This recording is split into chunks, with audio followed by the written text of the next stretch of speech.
تدبر قرآن امین احسن اصلاحی سورہ ہود آیات 1 تا 24۔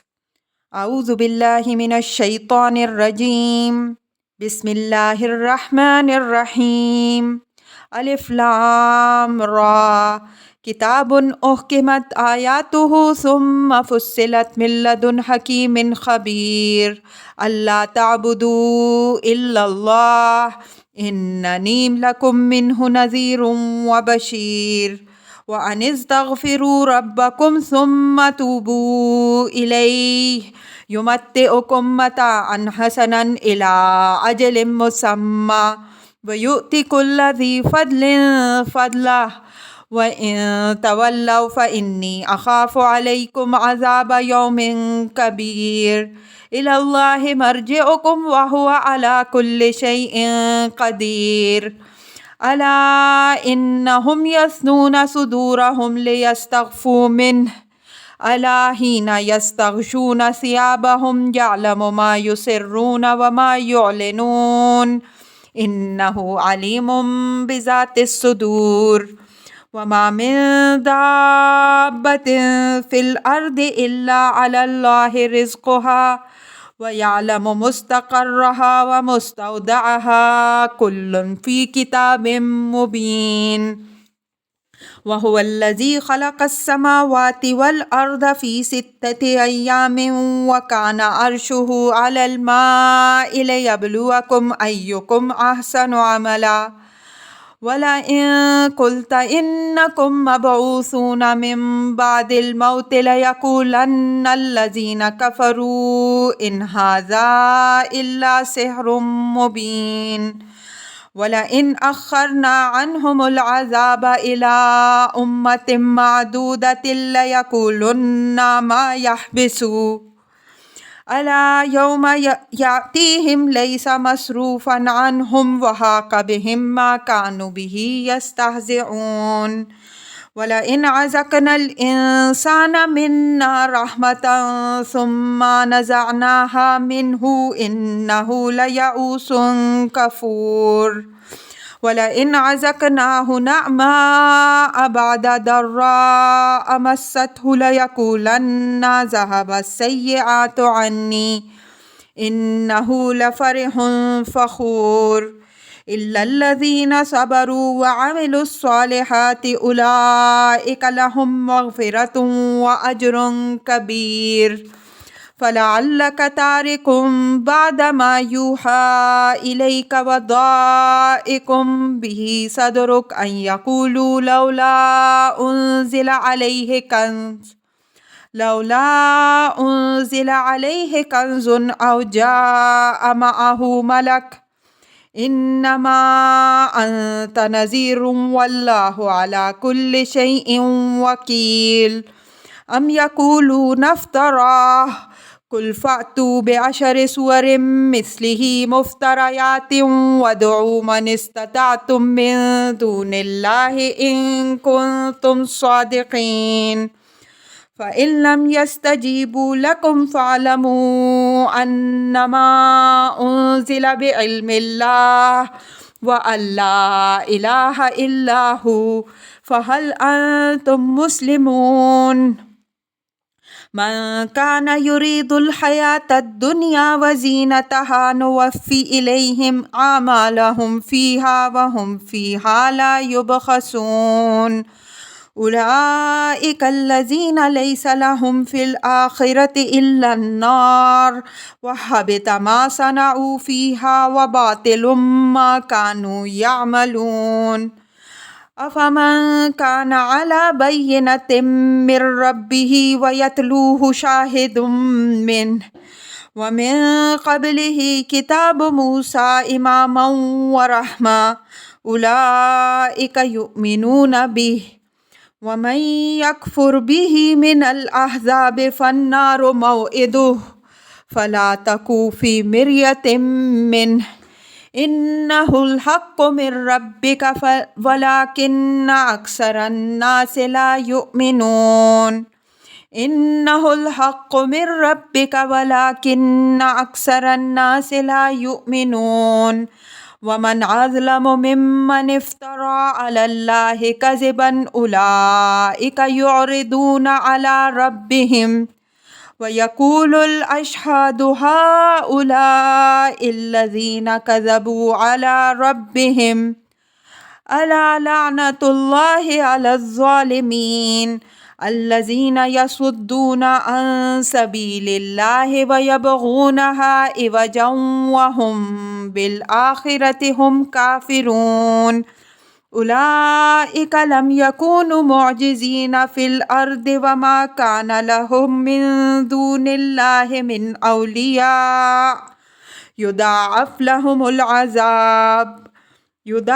لهم العذاب ما كانوا يستطيعون السمع وما كانوا يبصرون أولئك الذين خسروا أنفسهم وضل عنهم ما كانوا يفترون لا جرم أنهم في الآخرة هم الأخسرون إن الذين آمنوا وعملوا الصالحات وأخبتوا إلى ربهم أولئك أصحاب الجنة هم فيها خالدون مثل الفريقين كالأعمى والأصم والبصير والسميع هل يستويان مثلا أفلا تذكرون۔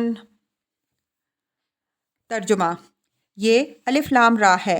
یہ ایک ایسی کتاب ہے جس کی آیتیں پہلے محکم کی گئیں، پھر خدائے حکیم و خبیر کی طرف سے ان کی تفصیل کی گئی کہ تم اللہ کے سوا کسی اور کی بندگی نہ کرو۔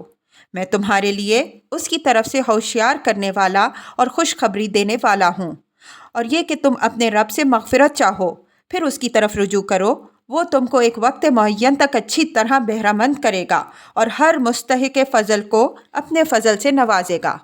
اور اگر تم منہ موڑو گے تو میں تم پر ایک ہولناک دن کے عذاب کا اندیشہ رکھتا ہوں۔ اللہ کی طرف تم سب کا پلٹنا ہے اور وہ ہر چیز پر قادر ہے۔ ذرا دیکھو، یہ اپنے سینے موڑتے ہیں کہ اس سے چھپ جائیں۔ آگاہ ہو، یہ اس وقت بھی اس کی نظر میں ہوتے ہیں جب اپنے اوپر کپڑے لپیٹتے ہیں۔ وہ جانتا ہے جو وہ چھپاتے ہیں اور جو وہ ظاہر کرتے ہیں۔ وہ تو سینوں کے بھیدوں سے بھی اچھی طرح باخبر ہے، اور زمین کے ہر جاندار کا رزق اللہ ہی کے ذمے ہے، اور وہ جانتا ہے کہ اس کے مستقر اور مدفن کو ہر چیز ایک واضح رجسٹر میں درج ہے۔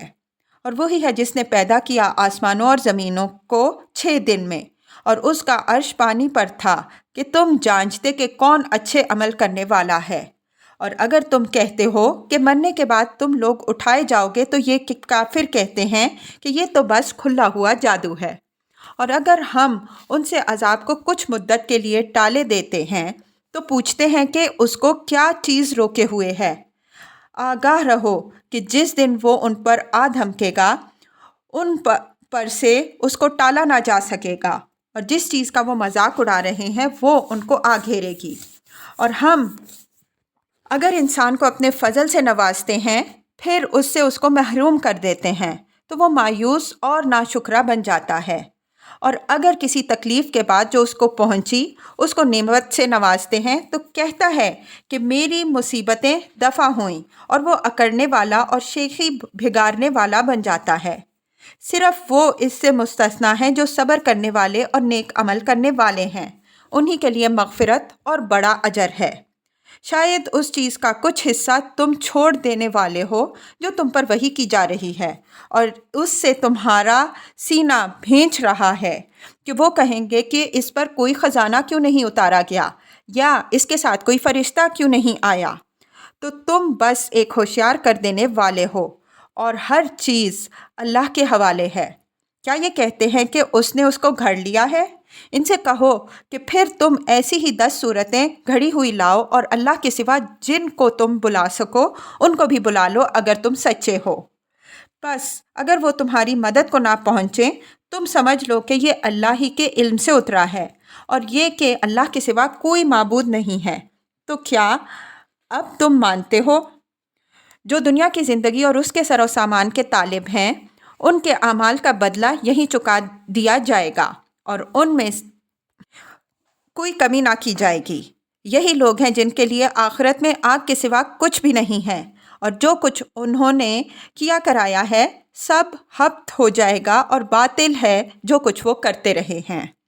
کیا وہ اپنے رب کی طرف سے ایک برہان پر ہے، پھر اس کے بعد اس کی طرف سے ایک گواہ بھی آ جاتا ہے، اور اس سے پہلے موسیٰ علیہ السلام کی کتاب رہنما اور رحمت کی حیثیت سے موجود ہے، اور وہ جو نور بصیرت سے محروم ہیں دونوں یکساں ہو جائیں گے۔ اس پر ایمان تو وہی لوگ لائیں گے جو جماعتوں میں سے اس کا انکار کریں گے۔ ان کا موعود ٹھکانہ بس دوزخ ہے، بس تم اس کے باب میں کسی شک میں نہ پڑو۔ یہی تمہارے رب کی طرف سے حق ہے، لیکن اکثر لوگ اس کو مانتے نہیں۔ اور ان سے بڑھ کر ظالم کون ہے جو اللہ پر جھوٹ گھڑے؟ ان لوگوں کی پیشی ان کے رب کے سامنے ہوگی، اور گواہ گواہی دیں گے کہ یہ وہ لوگ ہیں جو اپنے رب پر جھوٹ بولتے ہیں۔ آگاہ رہو کہ اللہ کی لعنت ہے ان ظالموں پر جو اللہ کی راہ سے روکتے اور اس میں کجی پیدا کرنا چاہتے ہیں، اور آخرت کے لیے یہی لوگ منکر ہیں۔ یہ زمین میں خدا کے قابو سے باہر نہیں، اور نہ اللہ کے سوا ان کا کوئی مددگار ہے۔ ان پر دگنا عذاب ہوگا، یہ نہ سن سکتے تھے اور نہ دیکھتے ہی تھے۔ یہی لوگ ہیں جنہوں نے اپنے آپ کو گھاٹے میں ڈالا، اور جو انہوں نے گھڑ رکھے ہیں سب ہوا ہو جائیں گے۔ لازماً یہی لوگ ہیں جو آخرت میں خسارے میں ہوں گے۔ باقی رہے وہ لوگ جو ایمان لائے اور جنہوں نے نیک عمل کیے اور جو اپنے رب کی طرف جھک پڑے، تو وہی لوگ جنت والے ہیں، وہ اسی میں ہمیشہ رہیں گے۔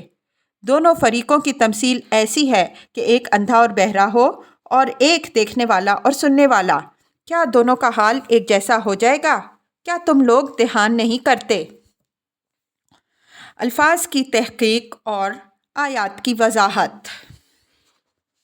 الف لام را کتاب احکمت آیاتہ ثم فصلت من لدن حکیم خبیر اللہ تعبدوا الا اللہ اننی لکم منہ نذیر وبشیر وان استغفروا ربکم ثم توبوا الیہ یمتعکم متاعا حسنا الی اجل مسمی ویؤت کل ذی فضل فضلہ وان تولوا فانی اخاف علیکم عذاب یوم کبیر الی اللہ مرجعکم وہو علی کل شیء قدیر۔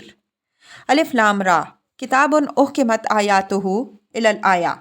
الف لام را اس سورہ کا قرآنی نام ہے، یہی نام پچھلی سورہ کا بھی ہے، اور یہ اس بات کا قرینہ ہے کہ عمود و مضمون کے اعتبار سے دونوں صورتیں باہم ملتی جلتی ہیں۔ چنانچہ آگے آپ دیکھیں گے کہ ان دونوں میں فرق صرف اجمال و تفصیل کا ہے۔ پچھلی سورہ میں جو پہلو مجمل رہ گئے تھے وہ اس میں وضاحت کے ساتھ سامنے آ گئے ہیں۔ یہ فرق یوں تو ہر پہلو سے نمایاں ہے، لیکن خاص طور پر واقعات کے بیان میں یہ فرق بہت زیادہ نظر آئے گا۔ اجمال کے بعد تفصیل کا یہ طریقہ جو قرآن نے اختیار کیا ہے، یہ صرف تنوع کی خاطر نہیں اختیار کیا، بلکہ تعلیم و تربیت اور تبلیغ و دعوت کے نقطۂ نظر سے یہی طریقہ مفید اور بابرکت ہے۔ احکام کے معنی کسی چیز کو اچھی طرح گانٹھنے اور مضبوط کرنے کے ہیں۔ کپڑا خوب ٹھونک کر گف بنا جائے تو یہ لفظ اس کے لیے بھی آئے گا۔ قرآنی آیات کے لیے اس لفظ کے استعمال سے مقصود اس حقیقت کو ظاہر کرنا ہے کہ قرآن کی تعلیمات پہلے گٹھے ہوئے مختصر اور جامع جملوں کی شکل میں نازل ہوئیں، اور پھر بتدریج وہ واضح اور مفصل ہو گئیں۔ چنانچہ مکہ کے ابتدائی دور میں جو صورتیں نازل ہوئیں وہ اختصار، جامعیت اور اعجاز بیان کا کامل نمونہ ہیں۔ دین کی بنیادی باتیں مختصر گھٹے ہوئے جملوں میں دریا بکوزہ کی مثال ہیں۔ بعد میں آہستہ آہستہ ان پر تفصیل کا رنگ آیا، یہاں تک کہ مدنی دور میں آ کر دین کی وہی بنیادی باتیں ایک جامع اور ہمہ گیر نظام زندگی کی شکل میں نمایاں ہو گئیں۔ اس چیز کا حوالہ دینے سے مقصود اس اہتمام خاص کی طرف لوگوں کو متوجہ کرنا ہے جو ان کی تعلیم و تربیت کے لیے اللہ تعالیٰ نے اس کتاب میں ملحوظ رکھا ہے۔ یہ بات یہاں یاد رکھنے کی ہے کہ تورات کے معاملے میں ترتیب و تدریج اور احکام و تفصیل کا یہ اہتمام نہیں ہوا، بلکہ اس کا بیشتر حصہ بیک دفعہ نازل ہو گیا۔ آخر میں حکیم و خبیر کی صفات کا حوالہ ہے، اس لیے کہ خدائے حکیم ہی جان سکتا ہے کہ وہ حکمت کے خزانوں کو کس طرح مختصر لفظوں میں بند کرے اور پھر خدائے خبیر ہی یہ شان رکھتا ہے کہ وہ کھول کر دکھائے کہ ہر کوزے میں کتنے دریا اور کتنے سمندر بند ہیں۔ اللہ تعبدو الا اللہ الآیہ، یہ اس کتاب کا بنیادی پیغام ہے کہ اللہ کے سوا کسی اور کی بندگی نہ کرو۔ یہی پیغام تمام دین و شریعت کی اصل ہے۔ اللہ کے رسول صلی اللہ علیہ وسلم ہمیشہ اسی پیغام کے ساتھ بشیر و نذیر بن کر آئے۔ انہوں نے اس پیغام کے قبول کر لینے والوں کو اللہ تعالیٰ کے فضل و رحمت کی بشارت دی، اور جو لوگ اس سے اعراض کریں ان کو ایک ہولناک عذاب سے ڈرایا۔ چنانچہ انذار و بشارت کا یہی فریضہ اب نبی صلی اللہ علیہ وسلم کے سپرد ہوا۔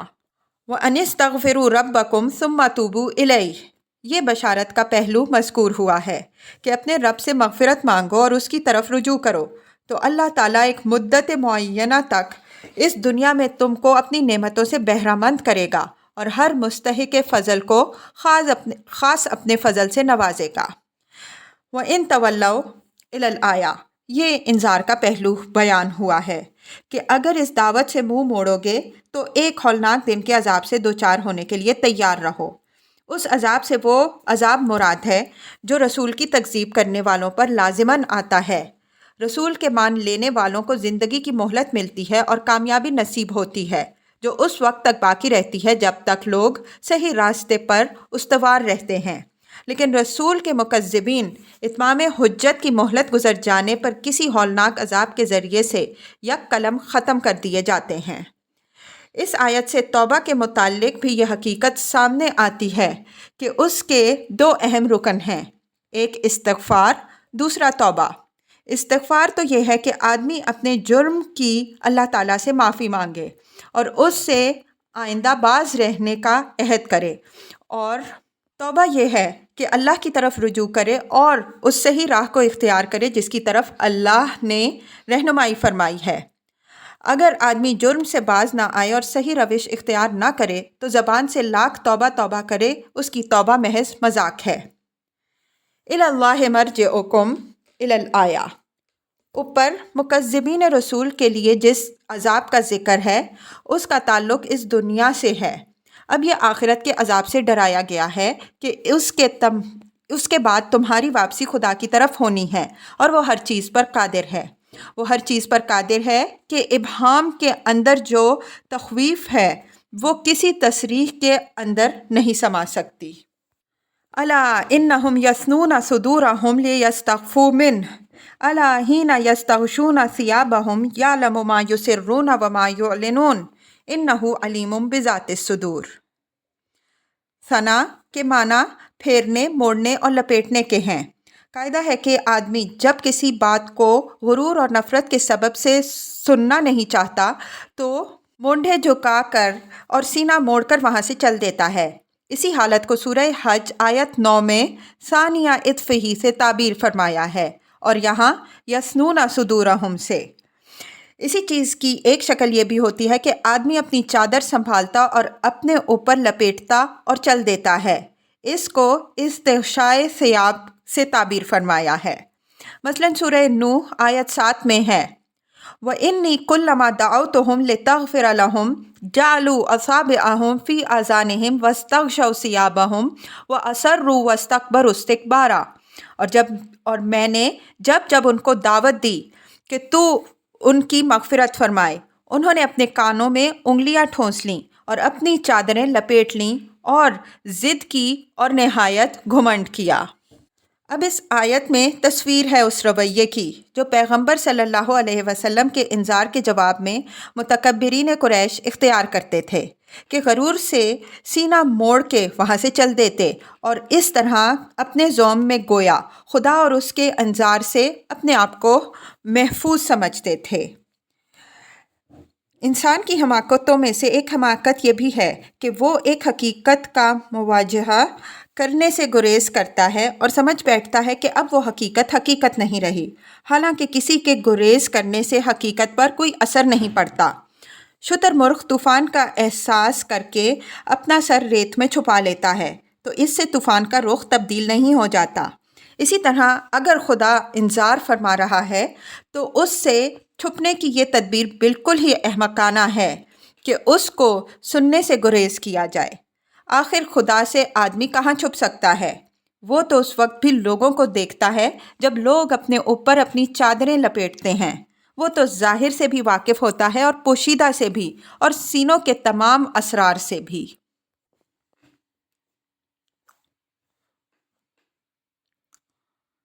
وَمَا مِن دَابَّةٍ فِي الْأَرْضِ إِلَّا عَلَى اللَّهِ رِزْقُهَا وَيَعْلَمُ مُسْتَقَرَّهَا وَمُسْتَوْدَعَهَا كُلٌّ فِي كِتَابٍ مُبِينٍ۔ مستقر اور مستودع پر انعام آیت 98 کے تحت بحث ہو چکی ہے۔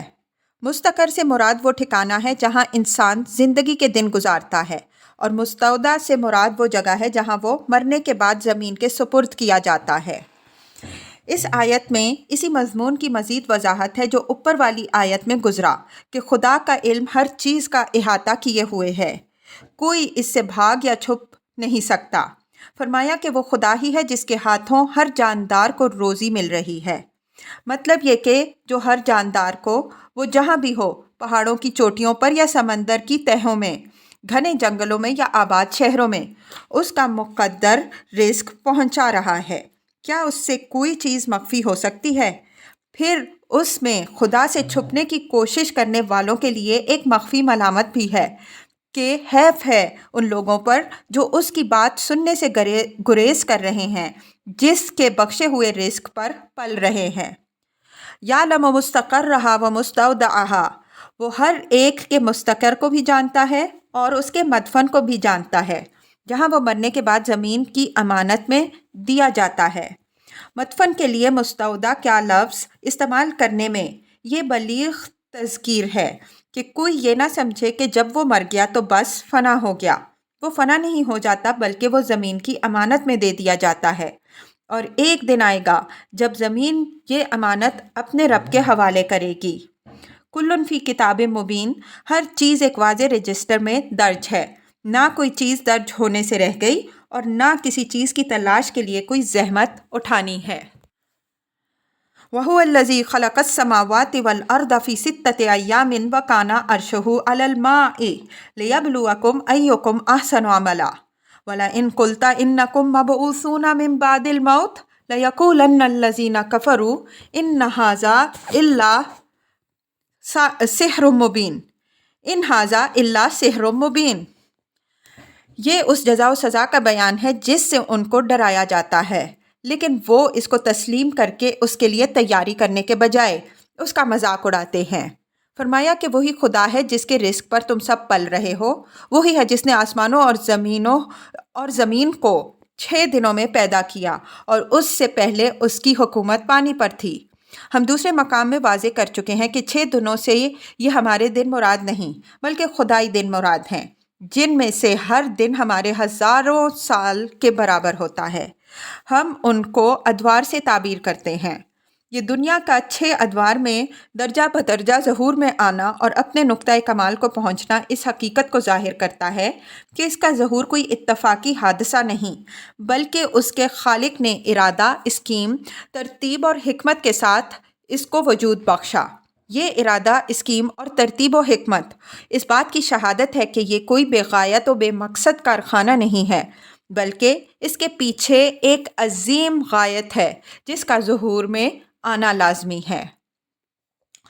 وَكَانَ عَرْشُهُ عَلَى الْمَاءِ، عرش خدا کی حکومت کی تعبیر ہے۔ مطلب یہ ہے کہ اس کرۂ ارض کی خشکی نمودار ہونے سے پہلے یہ سارا کرہ مائی تھا اور اللہ کی حکومت اس پر تھی۔ پھر پانی سے خشکی نمودار ہوئی اور زندگی کی مختلف انواع ظہور میں آئیں، اور درجہ بدرجہ یہ پورا عالم ہستی آباد ہوا۔ یہی بات تورات میں بھی بیان ہوئی ہے، اگرچہ اس کے مترجموں نے مطلب خبط کر دیا ہے۔ کتاب پیدائش کی پہلی ہی آیت میں یہ الفاظ ہیں، اور گہراؤں کے اوپر اندھیرا اور خدا کی روح پانی کی سطح پر جنبش کرتی تھی۔ لِيَبْلُوَكُمْ أَيُّكُمْ أَحْسَنُ عَمَلًا، یعنی یہ سارا اہتمام و انتظام صاف اس بات کی شہادت دے رہا ہے کہ یہ دنیا کوئی بازیچہ اطفال یا کسی کھلنڈرے کا کھیل تماشا نہیں ہے کہ یوں ہی پیدا ہوئی یوں ہی تمام ہو جائے گی۔ انسان جو اس میں گلے سرسبد کی حیثیت رکھتا ہے اور جس کے لیے ہی معلوم ہوتا ہے کہ ساری چیزیں پیدا کی گئی ہیں، اس کو شتر بے مہار نہیں چھوڑا گیا کہ کھائے پیے عیش کرے اور ایک دن ختم ہو جائے۔ اگر ایسا ہو تو اس کے معنی یہ ہے کہ اس دنیا کے خالق نے ایک عبث کام کیا اور یہ اس دنیا کے ایک ایک ذرہ سے اس کی قدرت، حکمت اور رحمت کی ایسی شہادتیں مل رہی ہیں کہ ان کی موجودگی میں اس کی طرف کسی عبث کی نسبت بالکل خلاف عقل ہے۔ اگر اس کی طرف اس طرح کی کوئی نسبت خلاف عقل ہے تو یہ ماننا پڑے گا کہ اس دنیا میں اللہ تعالیٰ انسان کو ارادے کی آزادی اور خیر و شر کا امتیاز دے کر یہ امتحان کر رہا ہے کہ وہ اپنے اختیار سے خیر کی راہ اختیار کرتا ہے یا شر کی، اور لازماً وہ اس کے لیے ایک دن اپنے رب کے آگے مسئول اور جواب دہ ہوگا اور اپنے عمل کے مطابق جزا و سزا بھگتے گا۔ یاد ہوگا عالم کے 6 دن میں پیدا کیے جانے کا ذکر سورہ یونس میں بھی ہوا تھا۔ یہاں اس پر لِیَبْلُوَکُمْ أَیُّکُمْ أَحْسَنُ عَمَلًا کا اضافہ ہے، جس سے وہ حقیقت واضح ہوتی ہے جو اس اہتمام سے اس عالم کا پیدا کرنے اور اس کے پیدا کیے جانے میں مضمر ہے۔ وَلَئِن قُلْتَ إِنَّکُم مَبْعُوثُونَ إِلَى الْآیَةِ، یعنی یہ بات تو بالکل بدیہی اور نہایت واضح معلوم ہوتی ہے، لیکن اگر یہی بات تم ان لوگوں کو سمجھاتے ہو کہ مرنے کے بعد تم حساب کتاب اور جزا و سزا کے لیے اٹھائے جاؤ گے، تو یہ تمہاری تقریر کے زور اور تمہارے حسن بیان کو صداقت کی دل نشینی قرار دینے کے بجائے الفاظ و بیان کی جادوگری قرار دیتے ہیں، تاکہ یہ اپنے عوام کو دھوکہ دے سکیں کہ وہ قرآن اور پیغمبر صلی اللہ علیہ وسلم کی باتوں سے متاثر نہ ہوں۔ وَلَئِنْ أَخَّرْنَا عَنْهُمُ الْعَذَابَ إِلَىٰ أُمَّةٍ مَّعْدُودَةٍ لَيَقُولُنَّ مَا يَحْبِسُهُ أَلَا يَوْمَ يَأْتِيهِمْ لَيْسَ مَصْرُوفًا عَنْهُمْ وَحَاقَ بِهِم مَّا كَانُوا بِهِ يَسْتَهْزِئُونَ وَلَئِنْ أَذَقْنَا الْإِنسَانَ مِنَّا رَحْمَةً ثُمَّ نَزَعْنَاهَا مِنْهُ إِنَّهُ لَيَئُوسٌ كَفُورٌ وَلَئِنْ أَذَقْنَاهُ نَعْمَاءَ بَعْدَ ضَرَّاءَ مَسَّتْهُ لَيَقُولَنَّ ذَهَبَ السَّيِّئَاتُ عَنِّي إِنَّهُ لَفَرِحٌ فَخُورٌ إِلَّا الَّذِينَ صَبَرُوا وَعَمِلُوا الصَّالِحَاتِ أُولَٰئِكَ مَغْفِرَةٌ وَأَجْرٌ كَبِيرٌ۔ وَلَئِنْ أَخَّرْنَا عَنْهُمُ الْعَذَابَ إِلَىٰ أُمَّةٍ إِلَى الْآیَةِ، لفظ امت یہاں ٹھیک اپنے لغوی مفہوم یعنی مدت کے معنی میں ہے، جس طرح سورہ یوسف میں ہے وَقَالَ الَّذِي نَجَا مِنْهُمَا وَادَّكَرَ بَعْدَ أُمَّةٍ 45، اور کہا اس نے جس نے ان دونوں میں سے رہائی پالی تھی اور ایک مدت کے بعد اس نے یاد کیا۔ اوپر کی آیت میں ان کے اس مذاق کا ذکر ہے جو مرنے کے بعد اٹھائے جانے کی خبر کا وہ اڑا رہے تھے۔ اس آیت میں یہ بتایا جا رہا ہے کہ یہی مذاق کی روش ان کی اس عذاب کے بارے میں بھی ہے جس سے اس دنیا میں ان کو لازماً دوچار ہونا ہے اگر انہوں نے رسول کی تکذیب کر دی۔ فرمایا کہ جس عذاب کی ان کو خبر دی جا رہی ہے، اگر کچھ مدت کے لیے ہم اس کو ٹال رہے ہیں تو یہ ہماری عنایت ہے کہ ہم ان کو توبہ و اصلاح کی مہلت دے رہے ہیں، لیکن یہ اپنی بدبختی سے اس مہلت سے فائدہ اٹھانے کے بجائے یہ سمجھتے ہیں کہ یہ محض ایک دھونس ہے اور پیغمبر کا مذاق اڑاتے ہیں کہ عذاب آنے والا ہے تو کیوں نہیں آ جاتا، کس چیز نے اس کو باندھ رکھا ہے۔ فرمایا کہ ان کی اس جسارت اور بدبختی پر افسوس ہے۔ جس دن وہ عذاب ظاہر ہوگا کسی کی یہ طاقت نہ ہوگی کہ وہ اس کو ان سے ہٹا سکے، نہ یہ خود اس کے رخ کو موڑ سکیں گے اور نہ ان کے شرکاء اور شفعاء اس وقت ان کی مدد کر سکیں گے۔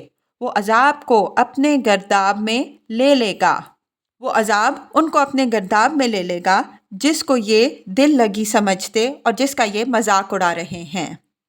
وَلَئِنْ أَذَقْنَا الْإِنسَانَ إِلَىٰ إِنَّهُ لَفَرِحٌ فَخُورٌ، یہاں لفظ انسان اگرچہ عام ہے لیکن اس سے مراد وہی لوگ ہیں جن کا ذکر اوپر سے چلا آ رہا ہے۔ ضدی اور جھگڑالو مخاطب سے جب منہ پھیر لینا مقصود ہوتا ہے تو بسا اوقات یہ طریقہ اختیار کیا جاتا ہے کہ اس کو خطاب کر کے یا اس کی طرف اشارہ کر کے بات کہنے کے بجائے ایک کلیہ اسلوب میں بات کہہ دی جاتی ہے جس سے اعراض کا مقصد بھی پورا ہو جاتا ہے اور بات بھی ایک کلیہ کا جامع اختیار کر لینے کی وجہ سے زیادہ مؤثر و جاندار ہو جاتی ہے۔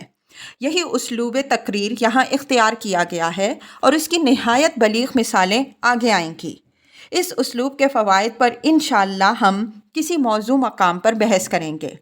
مطلب یہ ہے کہ اس وقت اللہ نے ان کو جو اپنے رزق و فضل سے نواز رکھا ہے، تو یہ اس کے شکر گزار ہونے کے بجائے بدمستی میں اس کی تذکیر و تنبیہ کا مذاق اڑا رہے ہیں۔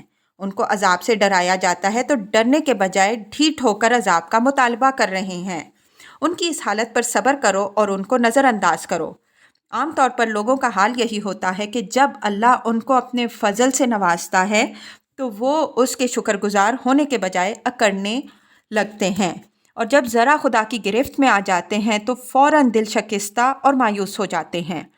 آج ان کے تنتنا اور غرہ کا یہ حال ہے کہ اپنے آگے کسی کو خاطر ہی میں نہیں لا رہے ہیں، لیکن اس تنتنا کی کوئی بنیاد نہیں ہے۔ قدرت ذرا سا جھنجھوڑ دے تو دیکھو کیسے بلبلا اٹھتے ہیں۔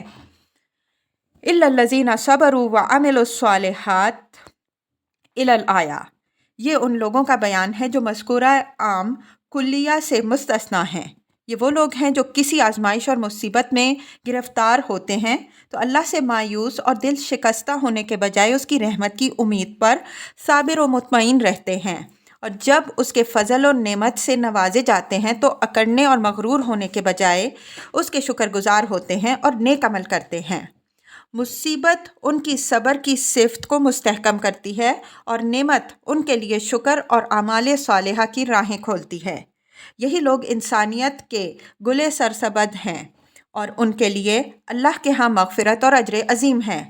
رہے وہ لوگ جنہوں نے مصائب سے مایوسی کا اور نعمتوں سے غرور و تکبر کا اندوختہ فراہم کیا ہے تو یہ اپنے اس اندوختہ سمیت جہنم کا ایندھن بنیں گے۔